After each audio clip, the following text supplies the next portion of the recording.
안녕하세요. 오늘 저희와 함께 살펴볼 자료는 겸손, 실제 상태를 보라는 제목의 기독교 묵상집입니다. 특히 요한계시록 3장인데요. 고대 도시 라우디게아 교회에 보낸 예수님의 메시지를 중심으로 좀 더 깊이 들어가 볼 텐데요. 이번 탐구를 통해서 이 구절이 자기인식, 또 영적 현실, 특히 그 자기 기만의 위험성에 대해서 뭘 말하는지 알아보려고 합니다. 자신의 실제 상태를 본다는 개념. 이게 오늘 이야기의 핵심이죠. 자, 그럼 바로 본론으로 들어가서요. 라오디게아 교회가 마주했던 문제가 구체적으로 뭐였을까요? 예수님께서 그들을 차지도 뜨겁지도 않다고 하셨는데 이게 정확히 어떤 의미일지 좀 궁금하네요. 네, 그 미지근함이라는 표현이 예수님께서 정말 심각하게 보신 상태였어요. 내 입에서 너를 토하여 버리리라고까지 말씀하셨으니까요.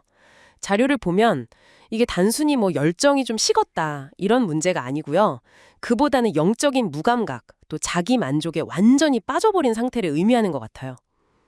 그 근본 원인은 바로 영적 교만, 그러니까 자기 기만에 있었던 거죠. 스스로 나는 부자라, 부족한 것이 전혀 없다 이렇게 여겼으니까요. 아, 스스로 모든 걸 가졌다고 생각하는 바로 그 태도, 그게 문제였다는 말씀이시군요.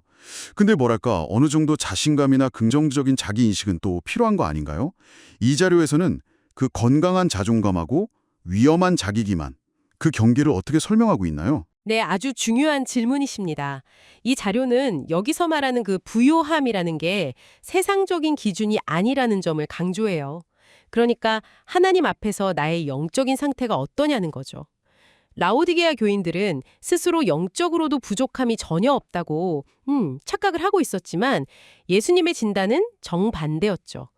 너의 곤고한 것과 가련한 것과 가난한 것과 눈 먼 것과 벌거벗은 것을 알지 못하는도다. 그러니까 영적인 현실을 완전히 외면하고 있었다는 거예요. 비유하자면 뭐랄까, 심각한 병을 진단받았는데도 난 아주 건강하다고 막 우기는 사람.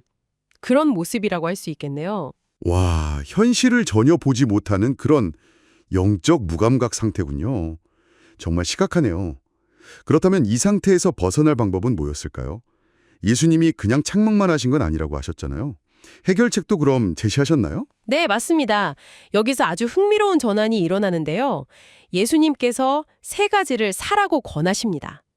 첫째는 불로 연단한 금을 사서 부요하게 되고, 둘째는 흰 옷을 사서 입어서 벌거벗은 수치를 가리고, 그리고 셋째는 안약을 사서 눈에 발라 보게 하라고요. 이 각각이 상징하는 바가 다 있는데요. 영적인 참된 부요함, 또 죄 사함을 통한 의로움, 그리고 영적인 실상을 볼 수 있는 통찰력, 이런 것들을 상징하죠. 살아. 그 표현이 정말 인상적이네요. 이게 그냥 주시는 게 아니라 어떤 값을 치르라는 의미일까요? 노력해야 한다는 건가요? 바로 그 지점이 핵심입니다. 이 자료는 그 금이나 흰옷, 안약이 우리의 어떤 노력이나 공로로 얻는 게 아니라고 분명히 말해요. 그보다는 먼저 자신의 영적인 파산 상태를 인정하는 것. 그러니까 내가 정말 가난하고 눈멀고 벌거벗었다는 그 현실을 아는 것. 그걸 인정하고 이것들을 주실 수 있는 예수님께 나아가서 구하고 받아야 한다는 점을 강조합니다. 마치 빈손으로 가게에 가서 물건값을 치르듯이 나의 필요를 정직하게 고백하면서 은혜를 구하는 태도. 이게 필요하다는 거죠. 어떻게 보면 이게 바로 겸손의 시작이라고 할 수 있습니다. 아, 그러니까 자신의 실제 상태, 그 마주하기 힘든 진실을 인정하는 그 겸손이 먼저 있어야만 그래야 비로소 예수님이 주시는 영적인 부와 치유를 살 자격 혹은 기회가 생긴다. 이런 역설이군요. 정확히 그렇습니다. 네. 자신의 그 영적인 민낯, 죄라든지 연약함 같은 것들을 마주하는 게 사실 누구에게나 어렵죠. 고통스러울 수 있고요. 하지만 이 자료는 바로 그 지점이 그 불편한 자리가 하나님의 은혜와 회복이 시작되는 문이라고 말하고 있어요. 성령께서 마치 안약처럼 우리의 영적인 눈을 열어서 현실을 보게 하실 때 비로소 우리는 정말 용서가 필요하구나, 치유가 필요하구나, 이 진정한 변화가 필요하구나 하는 걸 깨닫고 그것을 구할 수 있게 된다는 거죠. 네, 오늘 함께 살펴본 이 자료의 핵심 메시지가 이제 좀 명확해지는 것 같습니다.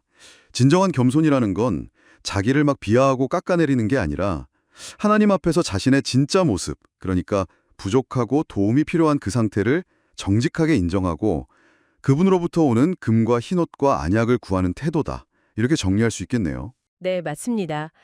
자신의 연약함을 인정하는 바로 그 순간이 참은 역설적이지만 하나님의 능력이 임하고 진정한 변화가 시작되는 출발점이 된다는 것.